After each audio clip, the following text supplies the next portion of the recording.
Hello everybody, तो welcome back to revision of another chapter through Chintu notes. और जिसको आज हम रिवाइज कर रहे हैं वो है रेस्पिरेशन इन प्लांट्स। ठीक है, तो ये चैप्टर फटाफट से मेरे साथ रिकॉल कर लो सारे इंपॉर्टेंट पॉइंट्स और अपना फाइनल रिवीजन डन कर लो इस चैप्टर का बच्चे। तो शुरुआत होती है इस चैप्टर की रेस्पिरेशन के बारे में जानने से कि एक्चुअली रेस्पिरेशन में हो क्या रहा है ना। तो जितने भी लिविंग ऑर्गेनिजम्स है बहुत सारे लाइफ प्रोसेसेस करें, लाइफ एक्टिविटीज करें, और वो करने के लिए उनको क्या चाहिए होती है? एनर्जी। क्या प्रोसेस कर रहे हैं? जैसे absorption, transport, movement, reproduction, breathing, सबके लिए एनर्जी चाहिए। ये एनर्जी कहाँ से आएगी? तो जो भी मैक्रो मॉलिक्यूल्स हैं जिन्हें आप फूड कहते हो उनका ऑक्सीडेशन करेंगे, उससे एनर्जी रिलीज होगी। एक सेंटेंस है बहुत important, only green plants and cyanobacteria can prepare their own food. सिर्फ कुछ ही ऑर्गेनिजम्स है जो अपना खाना खुद बना सकते हैं। ये फूड कैसे बनाते हैं? फोटोसिंथेसिस करके। फोटोसिंथेसिस में क्या होता है? लाइट एनर्जी को कन्वर्ट किया जाता है केमिकल एनर्जी में, और आपकी एनर्जी बनती है, आपका फूड बनता है in the form of bonds of carbohydrate. Glucose की फॉर्म में बनता है, सुक्रोज की फॉर्म में ट्रेवल करता है, स्टार्च के फॉर्म में स्टोर होता है। ये बॉन्ड्स कौन से हैं बेटा? कार्बन कार्बन बॉन्ड है, ये याद रखना। कार्बन कार्बन बॉन्ड की फॉर्म में एनर्जी हो गई स्टोर। अब हम एनिमल्स प्लांट्स पे डिपेंडेंट है। अगर आप बोलो हर्बीवर्स है तो डायरेक्टली डिपेंडेंट है, कार्निवर्स है तो इनडायरेक्टली डिपेंडेंट है, क्योंकि प्लांट से हमें मिलेगा फूड, उस फूड से हम ऑब्टेन करेंगे एनर्जी। ठीक है, कैसे हम करते हैं एनर्जी को ऑब्टेन? उसी को आप सेल्यूलर रेस्पिरेशन बोलते हैं। जो फूड आपको मिला है उसका ऑक्सीडेशन या ब्रेक डाउन करते हैं, जिससे एनर्जी रिलीज होती है, और वो एनर्जी को हम लोग यूज कर लेते हैं। मेजरली जो जिस मैक्रोमोलिक्यूल का आप यूज करते हो रेस्पिरेशन के लिए उसे बोलते हैं रेस्पिरेटरी सबस्ट्रेट। ये रेस्पिरेटरी सबस्ट्रेट ज्यादातर या यूजुअली तो ग्लूकोज होता है, लेकिन आप प्रोटीन का, फैट का, ऑर्गेनिक एसिड्स का ब्रेकडाउन भी कर सकते हो। इक्वेशन कैसे रिप्रेजेंट होती है बेटा? इस तरीके से। इक्वेशन सेल्यूलर रेस्पिरेशन किस तरीके से रिप्रेजेंट होती है कि आपके पास ग्लूकोज है, ऑक्सीजन की प्रेजेंस में आपने उसका कंप्लीट ब्रेकडाउन किया, CO2 वाटर ऑब्टेन हुआ, और साथ में आई एनर्जी। एनर्जी आपको कितनी याद रखनी है? 38 ATP। कुछ ना दिया हो तो आप 38 ATP याद रखेंगे। ठीक है, अच्छा। तो रेस्पिरेशन में हम क्या कर रहे हैं? हम CC बॉन्ड ब्रेक करते हैं, किसी भी कॉम्प्लेक्स कंपाउंड का CC बॉन्ड ब्रेक करते हैं, उसका ऑक्सीडेशन करते हैं, तो कंसिडरेबल अमाउंट में एनर्जी रिलीज होती है। उस एनर्जी को फिर हम ट्रैप कर कर स्टोर करते हैं ATP की फॉर्म में। इसीलिए ATP को एनर्जी करेंसी ऑफ सेल कहा जाता है। हम उस एनर्जी को ATP की फॉर्म में स्टोर करते हैं, जिसे एनर्जी करेंसी ऑफ सेल कहते हैं। तो जब हमें जरूरत है हम ATP का यूज कर लेते हैं। इसी पूरे प्रोसेस को रेस्पिरेशन कहते हैं। जिस मैक्रोमोलिक्यूल का आप ब्रेक डाउन करते हो, जिसका आप ऑक्सीडेशन करते हो, उसे रेस्पिरेटरी सबस्ट्रेट कहते हो। रेस्पिरेटरी सबस्ट्रेट यूजुअली कार्बोहाइड्रेट होगा, फैट, प्रोटीन, ऑर्गेनिक एसिड्स भी हो सकता है। फिर एक इंपॉर्टेंट बात आती है कि डू प्लांट्स ब्रीथ, है ना? क्या प्लांट सांस लेते हैं? बिल्कुल प्लांट सांस लेते हैं। हमें पता है कि ये पूरा ऑक्सीडेशन ऑक्सीजन की प्रेजेंस में हो रहा है, तो गैसियस एक्सचेंज चाहिए, प्लांट को भी चाहिए। प्लांट के पास लेकिन एनिमल की तरह एक स्पेशलाइज्ड ऑर्गन नहीं है, लंग या पूरा रेस्पिरेटरी सिस्टम प्लांट के पास नहीं है, लेकिन प्लांट को भी गैसियस एक्सचेंज करना है। अगर प्लांट के पास ये सिस्टम नहीं है तो प्लांट कैसे मैनेज करते हैं? तो प्लांट को इस स्पेशल ऑर्गन की जरूरत नहीं है, एक स्पेशल ऑर्गन सिस्टम की जरूरत नहीं है रेस्पिरेशन के लिए। क्यों? 3 रीजंस आपको एनसीईआरटी देती है। सबसे पहले, each plant part take care of its own gaseous exchange need. Leaves को गैसियस एक्सचेंज चाहिए तो उनके पास टोमेटा है, स्टेम को चाहिए तो उनके पास लेंटिसेल्स है। तो ट्रांसपोर्टेशन नहीं करना पड़ता बेटा, हर पार्ट अपना खुद का देख लेता है, मैनेज कर लेता है। ठीक है, दूसरी बात, प्लांट्स की इतनी ज्यादा डिमांड भी नहीं है रेस्पिरेशन की, ऑक्सीजन की, या कहीं गैसियस एक्सचेंज की। क्यों? प्लांट्स को गैसेस की नीड रहती है फोटोसिंथेसिस के टाइम, और फोटोसिंथेसिस के टाइम वो अपना ऑक्सीजन वहीं पर बना लेता है खुद से, ऑक्सीजन रिलीज करके।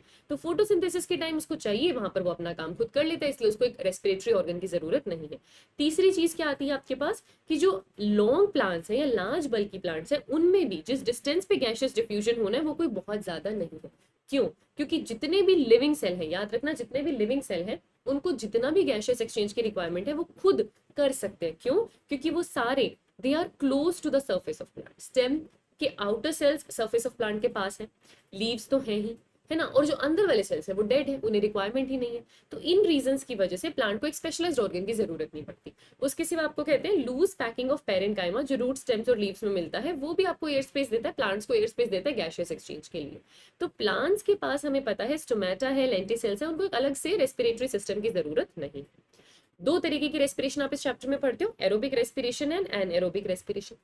एरोबिक रेस्पिरेशन वो जो ऑक्सीजन के प्रेजेंस में हो, एनएरोबिक ऑक्सीजन के एब्सेंस में होगी।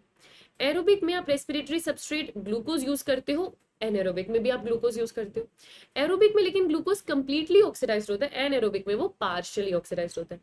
एरोबिक में ऑक्सीजन की प्रेजेंस में ग्लूकोज पूरा ऑक्सीडाइज होगा, CO2 वाटर रिलीज होगा, और साथ में इनफ अमाउंट में एनर्जी बनेगी, है ना, इनफ अमाउंट में आपके पास एनर्जी बनेगी। लेकिन एनारोबिक रेस्पिरेशन में आपको मिलेगा क्या, या तो अल्कोहल, क्योंकि फर्मेंटेशन होगा बेटा यहाँ पर आप जानते हैं फर्मेंटेशन होगा, तो या तो इथाइल अल्कोहल मिलेगा या लैक्टिक एसिड मिलेगा, CO2 मिलेगा, और एनर्जी कितनी, सिर्फ 2 एटीपी। एनर्जी कितनी, सिर्फ 2 एटीपी। अच्छा, एनर्जी बहुत लार्ज क्वांटिटीज में आ रही है, एनर्जी कम क्वांटिटी में आ रही है, 2 एटीपी कम ही है ना।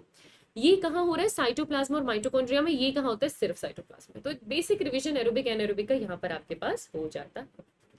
अगर मैं रेस्पिरेशन के मैकेनिज्म की बात करूं तो सबसे पहले आता है ग्लाइकोलिसिस। ग्लाइकोलिसिस एक कॉमन पाथवे, चाहे एरोबिक हो चाहे एनारोबिक हो, ग्लाइकोलिसिस तो होगा ही होगा, इसको याद रखना, ठीक है। फिर आपके पास आती है एरोबिक रेस्पिरेशन में सिट्रिक एसिड साइकिल या क्रेब्स साइकिल। ये एरोबिक रेस्पिरेशन हो रहा है माइटोकॉन्ड्रिया में। फिर लास्ट में आता है आपके पास इलेक्ट्रॉन ट्रांसपोर्ट सिस्टम, जो होता है इनर मेम्ब्रेन ऑफ माइटोकॉन्ड्रिया में। सबका साइट इंपॉर्टेंट है, कौन सा रेस्पिरेशन कहाँ हो रहा है, सबका साइट इंपॉर्टेंट है, पता लग गया आपको। अच्छा, both aerobic and anaerobic respiration starts with glycolysis. Start तो ग्लाइकोलिसिस से होगा। एरोबिक रेस्पिरेशन में क्या डिफरेंस है, ग्लाइकोलिसिस के बाद सिट्रिक एसिड साइकिल और ETS आएगी, लेकिन एनारोबिक रेस्पिरेशन में ग्लाइकोलिसिस के बाद फर्मेंटेशन होगा। फर्मेंटेशन होगा, अब चाहे उसमें इथाइल अल्कोहल बने चाहे लैक्टिक एसिड बने, पर फर्मेंटेशन होगा। ये डिफरेंस आ गया दोनों के बीच में, ठीक है, एरोबिक का और एनारोबिक का। अब पहले हम ग्लाइकोलिसिस देख लेते हैं, क्योंकि वो तो कॉमन है, चाहे एरोबिक हो चाहे एनारोबिक हो। तो सबसे पहला पाथवे आपके पास आता है ग्लाइकोलिसिस। ग्लाइकोलिसिस एक 10 स्टेप रिएक्शन है, जो आपको यहाँ पर पूरी दिखाई हुई है, पूरे 10 स्टेप्स आपको यहाँ पर दिखाए हुए हैं, ठीक है। अच्छा, इसके अंदर क्या होता है, एक ग्लूकोज ब्रेक करके 2 मॉलिक्यूल्स पायरुविक एसिड के बनाता है। पूरी साइकिल में यही होने वाला है। 3 साइंटिस्ट ने हमें इसके बारे में बताया था, एम्बिडेन, नेरोफ और पार्नस। इसीलिए याद रखना, इस साइकिल को EMP पाथवे भी कहते हैं। इसीलिए इस साइकिल को EMP पाथवे भी कहते हैं। कितने स्टेप्स हैं, 10 स्टेप्स हैं। फाइनली होगा क्या, ग्लूकोज से 2 मॉलिक्यूल पायरुवेट के बनेंगे, ये याद रखना है हमें, है ना। अच्छा, फिर यहाँ पर आपको नेट गेन बताया है, जो अभी आपके पास 2022 में भी क्वेश्चन आया। कभी भी कोई भी आपसे ग्लाइकोलिसिस का नेट गेन पूछे तो आप 2 ATP ही बताएंगे, क्योंकि 4 ATP बनते हैं, जिसमें से 2 यूज हो जाते हैं बेटा, 2 यूज हो जाते हैं स्टार्टिंग में। तो आपके पास नेट गेन 2 ATP का है, ये 2 ATP आपको याद रखते हैं, ठीक है। आप इन 10 स्टेप्स को ना 2 फेजेस में डिवाइड करते हो। पहला फेज होता है प्रिपरेटरी फेज, इसमें पहले 5 स्टेप आते हैं। दूसरा फेज होता है आपके पास पे ऑफ फेज, जिसमें बाकी के 5 स्टेप आते हैं। तो टोटल 10 स्टेप है, जो 5-5 इस तरीके से डिवाइडेड है। सबसे पहले आपके पास आ रहा है प्रिपरेटरी फेज। प्रिपरेटरी फेज के अंदर स्टेप बाय स्टेप आप सब चीजें देखोगे बेटा। सबसे पहले क्या था, ग्लूकोज।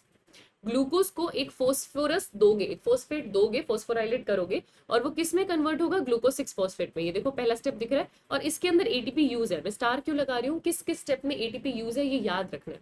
तो पहले स्टेप में ATP का यूज हो गया, इस्तेमाल हो गया, प्रिपरेशन कर रहे हो अभी आप, ठीक है। अच्छा, एंजाइम वेरी इंपॉर्टेंट। इस एंजाइम का नाम क्या है, हेक्सोकाइनेज, यही लिख देते हैं ताकि स्टेप रिवाइज करते वक्त ही आपको याद रहे। हेक्सोकाइनेज, ये आपके पास PYQ में आया भी है। और ये पहला ग्लाइकोलिसिस का पहला इरिवर्सिबल रिएक्शन है। ये देखो, ये आपके पास PYQ में आया हुआ है। क्योंकि यहाँ पर इरिवर्सिबल लिखा है, तो मैं आपको बता दूं बेटा, स्टेप नंबर 1, स्टेप नंबर 3 और स्टेप नंबर 10, ये तीनों स्टेप ग्लाइकोलिसिस में इरिवर्सिबल होते हैं, बाकी सब रिवर्सिबल होते हैं। ये तीनों इरिवर्सिबल होते हैं, रेस्ट ऑल याद रखना, रेस्ट ऑल रिवर्सिबल होते हैं, बाकी सब रिवर्सिबल होते हैं, ठीक है। स्टेप आपने देख लिया, पहला स्टेप आपने देख लिया, ठीक है। अब ग्लूकोज 6 फॉस्फेट बन गया, उसको आप आइसोमर में कन्वर्ट करोगे, फ्रक्टोज 6 फॉस्फेट हो गया। इतना इंपॉर्टेंट स्टेप नहीं है। नेक्स्ट स्टेप में आप फ्रक्टोज 6 फॉस्फेट को एक फॉस्फोरस देते हो और उसे फ्रक्टोज 1,6 बिस फॉस्फेट में कन्वर्ट करते हो। अब ये स्टेप इंपॉर्टेंट है, क्यों मैं इस पे स्टार लगा रही हूँ, क्योंकि इस स्टेप में फिर से एक ATP यूज हुआ। तो ये दोनों स्टार वाले स्टेप याद रखना, दोनों में एक ATP यूज होता है। बन गया आपके पास फ्रक्टोज 1,6 बिसफॉस्फेट। अब ये फ्रक्टोज 1,6 बिसफॉस्फेट 6 कार्बन का है, इसको आप तोड़ते हो 2 मॉलिक्यूल 3-3 कार्बन के, है ना। वो मॉलिक्यूल्स, जो 2 मॉलिक्यूल आपके पास आ रहे हैं 3 कार्बन के, वो क्या है, एक है आपके पास धाप यानी डाई हाइड्रोक्सी एसीटोन फॉस्फेट, दूसरा है आपके पास फोस्फोग्लिसरल्डिहाइड या ग्लिसरल्डिहाइड 3 फॉस्फेट। दोनों ही ट्रायोज फॉस्फेट होते हैं, दोनों एक दूसरे के आइसोमर होते हैं। इनके फुल नेम से ज्यादा इनके शॉर्ट नेम पे, इनके शॉर्ट फॉर्म पे क्वेश्चन ज्यादा आता है, तो इसको याद रखना। ये है आपके पास धाप और ये है आपके पास पागल। तो इसको याद करने की ट्रिक है बेटा, धाप के पागल। तो आपका फ्रक्टोज 6 बिसफॉस्फेट धाप के पागल हो गया। धाप इज अ राजस्थानी वर्ड कि बहुत सारा पागल हो गया। तो ये दोनों एक दूसरे के आइसोमर है, बन गए 3 कार्बन के आपके पास बन गए, बहुत बढ़िया। अब धाप को आप डायरेक्टली यूज कर नहीं पाते, तो इसलिए आप इसको आइसोमर में कन्वर्ट कर देते हो PgAl। तो अगर मैं PgAl लूं तो 2 मॉलिक्यूल PgAl के मेरे पास होंगे। कितने मॉलिक्यूल हो जाएंगे आपके पास, 2। अभी PgAl में कन्वर्ट हो गया, तो PgAl के कितने हैं, 2 मॉलिक्यूल। अब बाकी के सारे स्टेप PGA के 2 मॉलिक्यूल से चलते हैं, राइट। अभी 2 मॉलिक्यूल PGA किससे बने हैं, 1 मॉलिक्यूल ऑफ फ्रक्टोज 1,6 बिसफॉस्फेट से, ये बात हमको पता है। 2 मॉलिक्यूल पीजीएल के आपके पास आ गए और प्रिपरेटरी फेज खत्म, पहले 5 स्टेप आपके पास हो गए। फिर आता है पे ऑफ फेज, अब कमाई होने वाली है। तो पे ऑफ फेज शुरुआत होती है, जो आपके पास ये 2 मॉलिक्यूल पीजीएल के हैं, ये कन्वर्ट होते हैं बाइफॉस्फो या बिसफॉस्फोग्लिसरिक एसिड में। इस स्टेप में होता है बेटा ऑक्सीडेशन। ऑक्सीडेशन होता है, एक इनऑर्गेनिक फॉस्फेट ऐड होगा, लेकिन ऑक्सीडेशन भी होगा। 2 रिडॉक्स इक्विवेलेंट निकले, उन्होंने क्या किया, NAD पॉजिटिव को NADH2 में कन्वर्ट किया। इसको मैं फिर से स्टार लगा रही हूँ। क्यों ये स्टेप इंपॉर्टेंट? क्योंकि इस स्टेप में आपको NADH2 मिला। जस्ट यहाँ पे जब आपके पास BPGA बना, इस स्टेप में आपको 2 मॉलिक्यूल NADH2 के मिले, वेरी इंपॉर्टेंट। जिस स्टेप में भी कुछ मिल रहा है या कुछ यूज हो रहा है, उनको याद रखना है, ग्लाइकोलिसिस में तो खास करके, ठीक है। अच्छा, मिल गया हमको 2 मॉलिक्यूल NADH2 के मिले।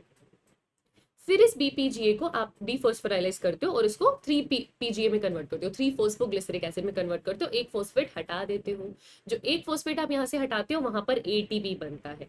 तो ये एक एनर्जी यील्डिंग स्टेप है जिसमें ATP बनेगा, और क्योंकि 2 मॉलिक्यूल थे तो 2 मॉलिक्यूल ATP के बनेंगे। फिर से स्टार लगा रही हूँ, वेरी इंपॉर्टेंट स्टेप।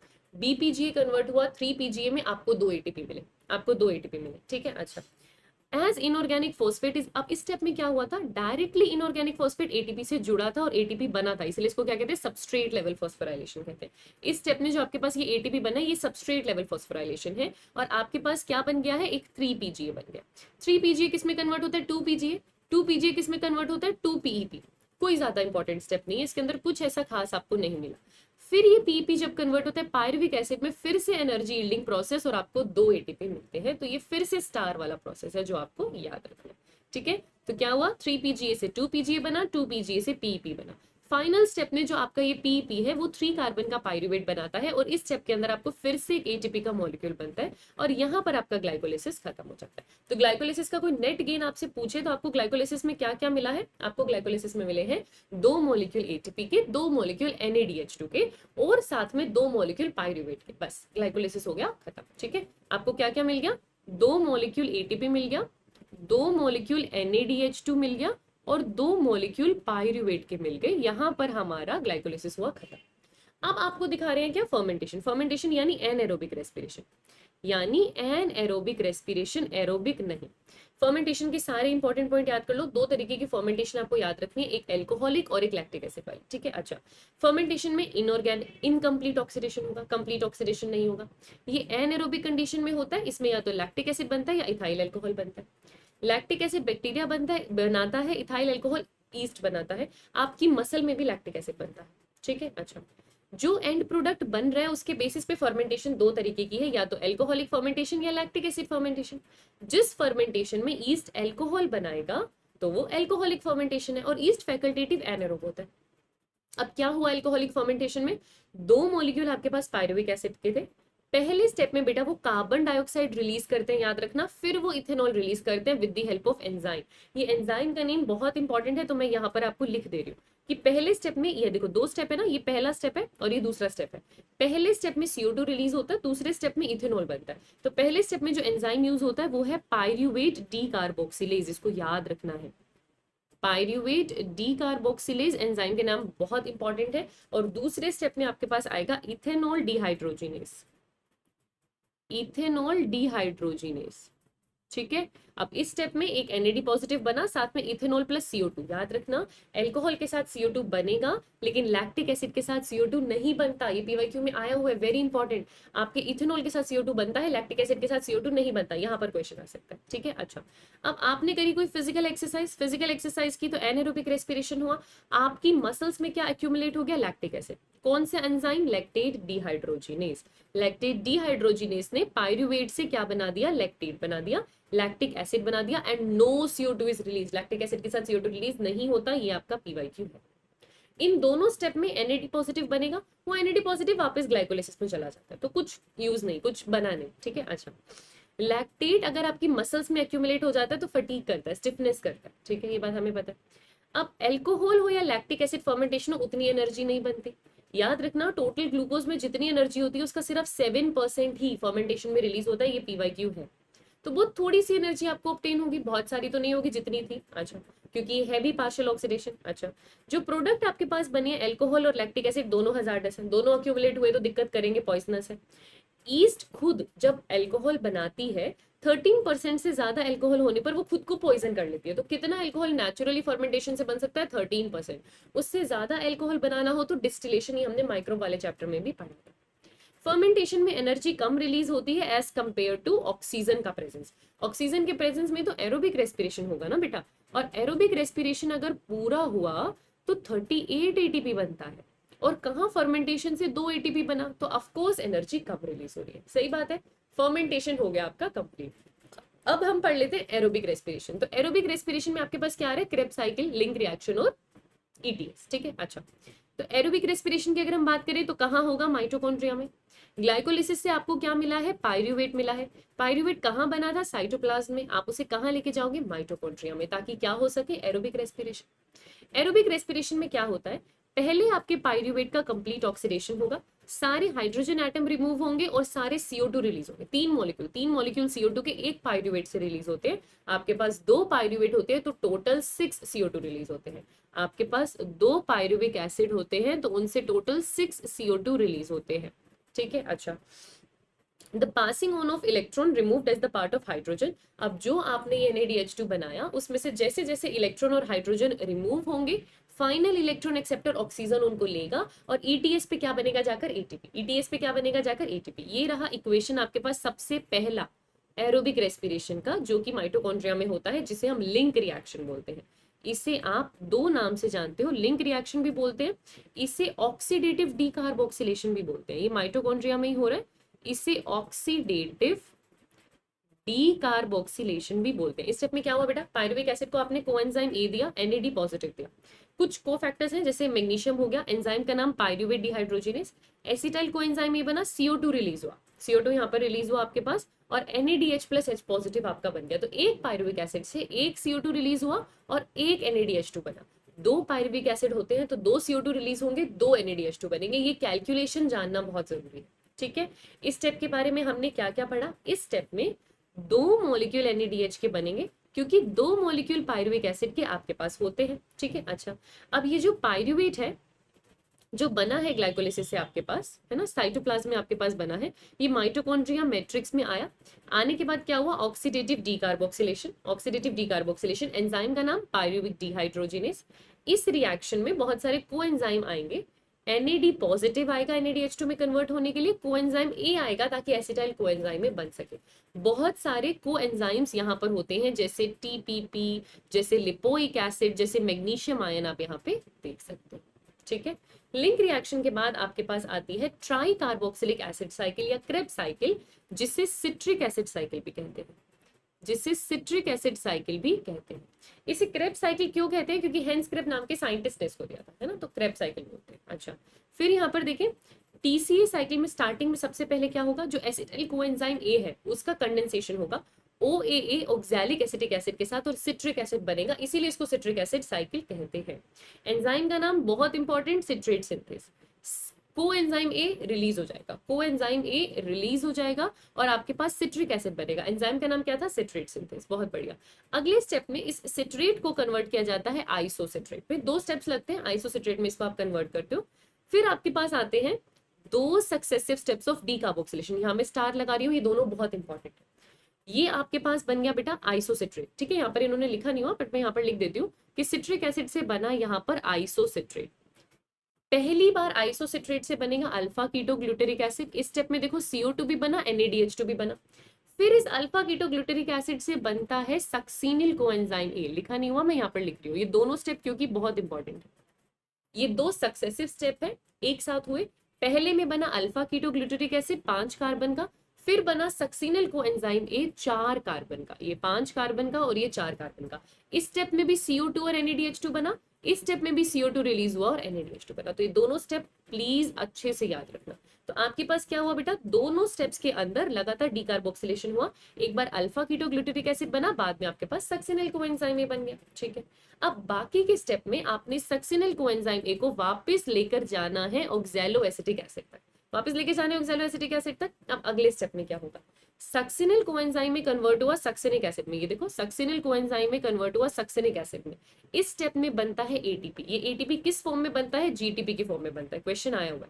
यहाँ पर फिर से क्या हो रही है, substrate level phosphorylation, very important point, क्योंकि डायरेक्टली एटीपी बना तो सबस्ट्रेट लेवल फॉस्फोराइलेशन, जीटीपी बना, जीटीपी को कन्वर्ट कर देंगे एटीपी की फॉर्म में, सेम स्टेप के अंदर आप उसको एटीपी में कन्वर्ट कर दोगे, ठीक है। अच्छा, 2 NADH2 बन गए, 2 CO2 रिलीज हो गए, एक एटीपी आपके पास आ गया। उसके बाद एक और स्टेप है जिसमें आपको NAD पॉजिटिव मिलेगा, NADH2 मिलेगा। एक और पॉइंट है जहां पर आपको एक NADH2 मिलता है, वो कब, जब मैलिक एसिड ऑक्सैलोएसिटिक एसिड में कन्वर्ट हो रहा होता है, यहाँ पे तो यहाँ पर भी NADH2 आया। तो पूरी क्रेब्स साइकिल की अगर मैं बात करूं तो 3 पॉइंट्स हैं जहां NADH2 बना। नंबर 1, इसको थोड़ा मैं यहाँ पर लिख देती हूँ, ये पहला पॉइंट, ये दूसरा पॉइंट और ये तीसरा पॉइंट, 3 जगह है जहाँ NADH2 बना, 3 जगह है जहाँ NADH2 बना, हमको पता है। एक पॉइंट होता है बेटा जहां पर FADH2 भी बनता है, और ये पूछा हुआ है PYQ में। FADH2 कब बनता है, ये जो सक्सिनिक एसिड आपके पास बना, ये कन्वर्ट होता है फ्यूमेरिक एसिड में, फ्यूमेरिक एसिड में, और वहां FADH2 बनता है। इसको लिख लो, यहाँ पे आपके पास है succinic acid, succinic acid convert होता है फ्यूमेरिक एसिड में, और उस फ्यूमेरिक एसिड में आपके पास क्या बनता है, FADH2। एंजाइम का नाम very important, succinate dehydrogenase, succinate dehydrogenase.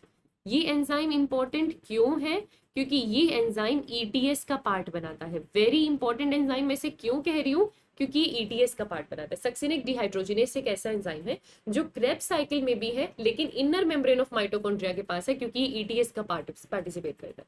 ETS के कॉम्प्लेक्स 2 के साथ ही होता है, इसलिए इनर मेम्ब्रेन ऑफ माइटोकॉन्ड्रिया के पास रहता है, ठीक है। अच्छा, फिर आप ऑक्सीडेशन करोगे एसिटिक एसिड का, TCA साइकिल कंटिन्यू चलेगा, ऑक्सैलोएसिटिक एसिड वापस बन जाएगा, जो कि पहला मेंबर है इस साइकिल का, ठीक है। और आपको NADH2 और FADH2 मिल जाएगा। क्रेब्स साइकिल हो गया कंप्लीट।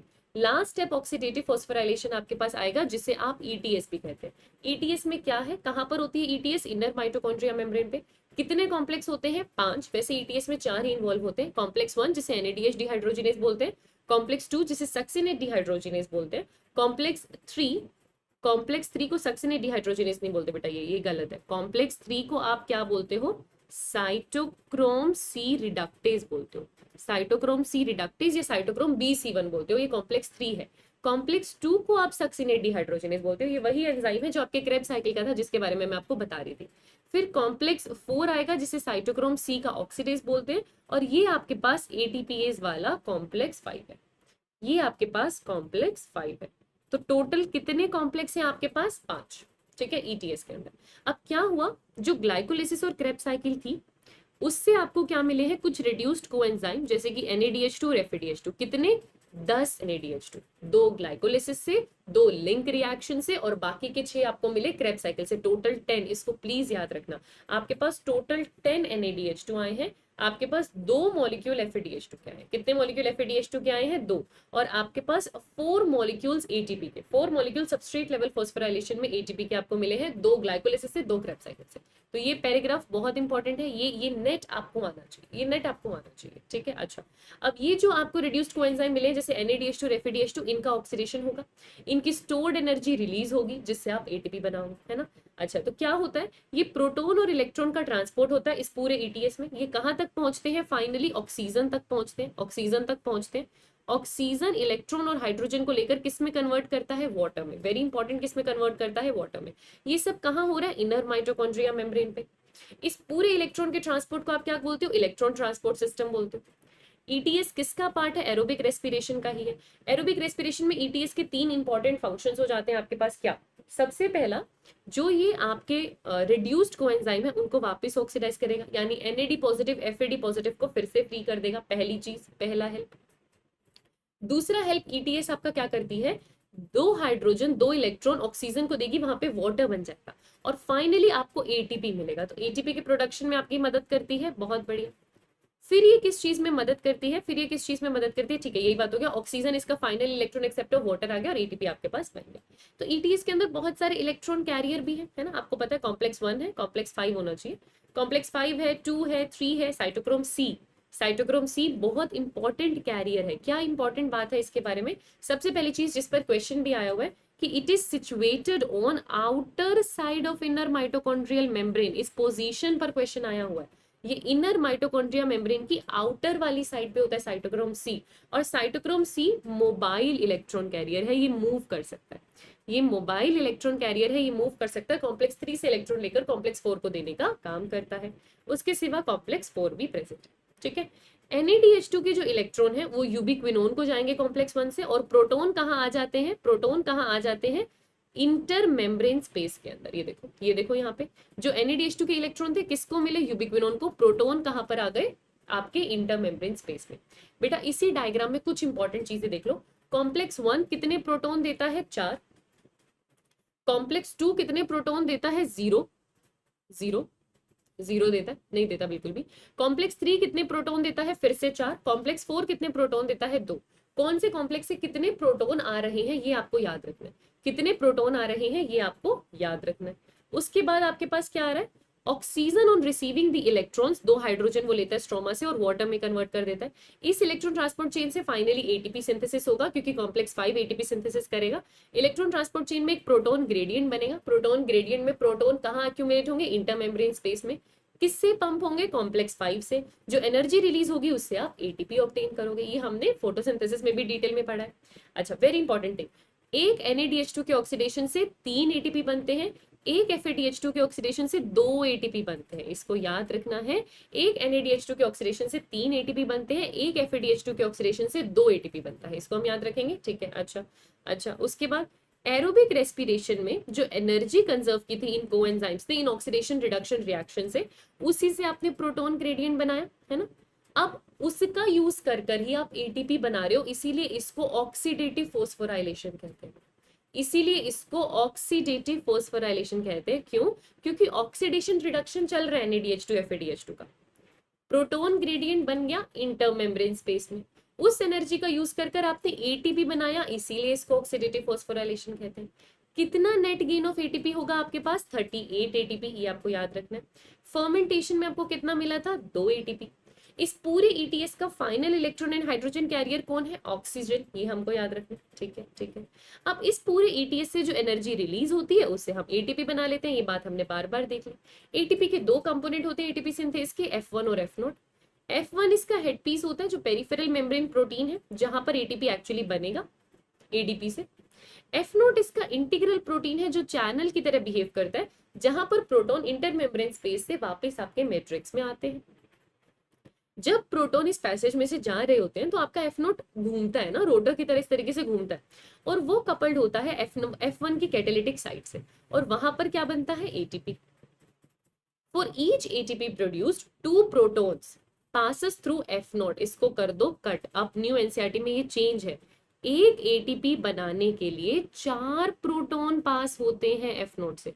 F0 से 4 प्रोटॉन पास होते हैं, 2 नहीं, इसको प्लीज याद रखना, ये अपडेट हो चुका है NCERT में। कितना, 4 प्रोटॉन्स एक एटीपी बनाने के लिए पास होंगे। इंटरमेम्ब्रेन स्पेस से आएंगे मैट्रिक्स में, एक इलेक्ट्रोकेमिकल प्रोटॉन ग्रेडियंट का पोटेंशियल डाउन द ग्रेडियंट जाएगा और एटीपी आपके पास बन जाएगा। बना लिया हमने एटीपी। फाइनली आपके पास आ रही है रेस्पिरेटरी बैलेंस शीट, जिसमें आप हिसाब किताब करते हो कि कितना एटीपी बना, कितना NADH2, कितना FADH2। वैसे ये नेट बैलेंस शीट आप ऑलरेडी देख चुके हो। हम ये रेस्पिरेटरी बैलेंस शीट जो बनाते हैं, जिसमें हमें पता है कि 38 एटीपी हमारे पास आता है, बेटा ये तभी बन सकता है अगर हम कुछ अजम्पशंस मान के चले।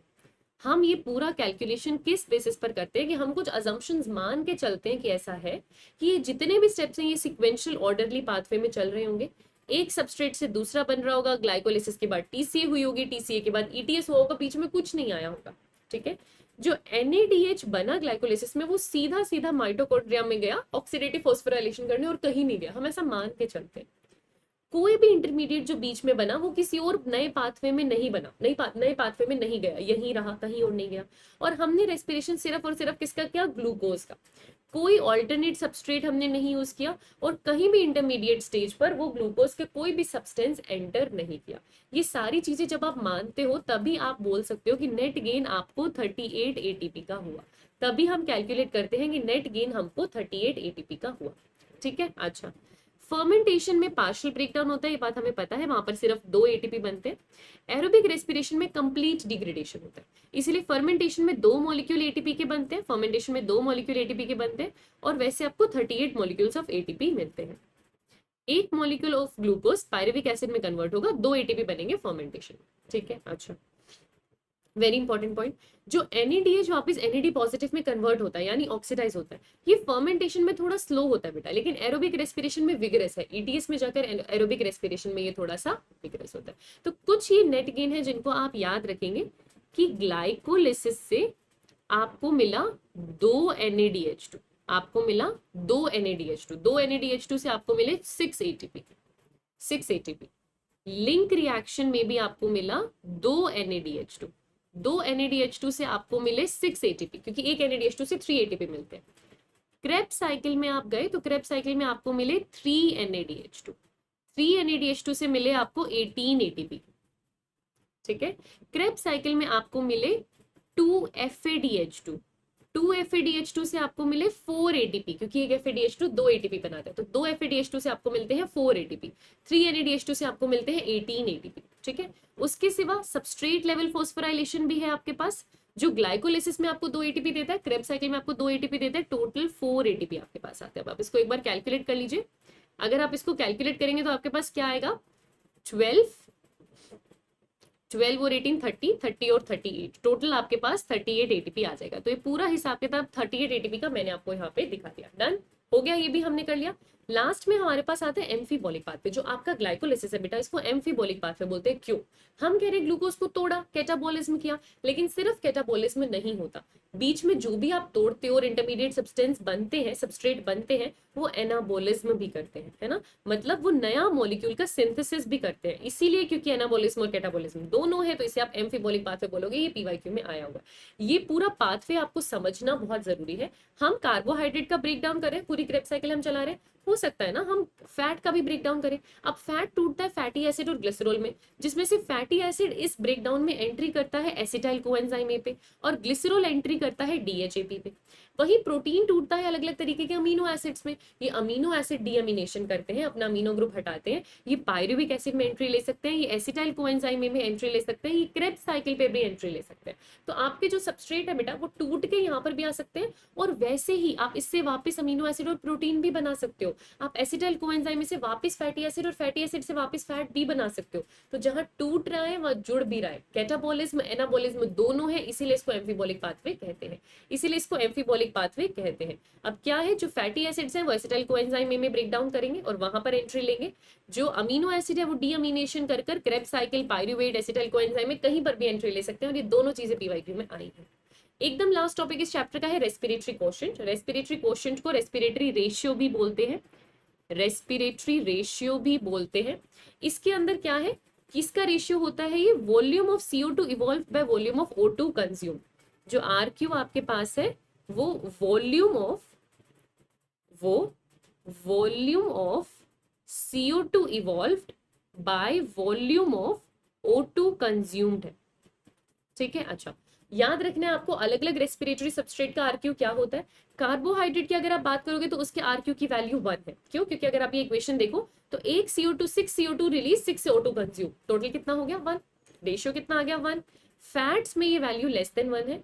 ट्राईपामिटिन का एग्जांपल NCERT में दिया हुआ है, इसमें CO2 ओवर O2 का रेशियो कैलकुलेट किया था तो 0.7 आया था। तो फैट के लिए याद रखना 0.7, प्रोटीन के लिए याद रखना 0.9, दोनों का लेस देन 1 होता है, दोनों का लेस देन 1 होता है। तो लिविंग ऑर्गेनिजम्स में रेस्पिरेटरी सब्सटेंसेस बहुत सारे हो सकते हैं। हम प्योर प्रोटीन और फैट को यूज नहीं करते, हम ज्यादातर कार्बोहाइड्रेट को ही यूज करते हैं। इसके सिवा अगर एनएरोबिक कंडीशन का RQ आपसे पूछा जाए तो बेटा एनएरोबिक कंडीशन में तो O2 है ही नहीं, O2 0 है तो इनफाइनाइट होगा।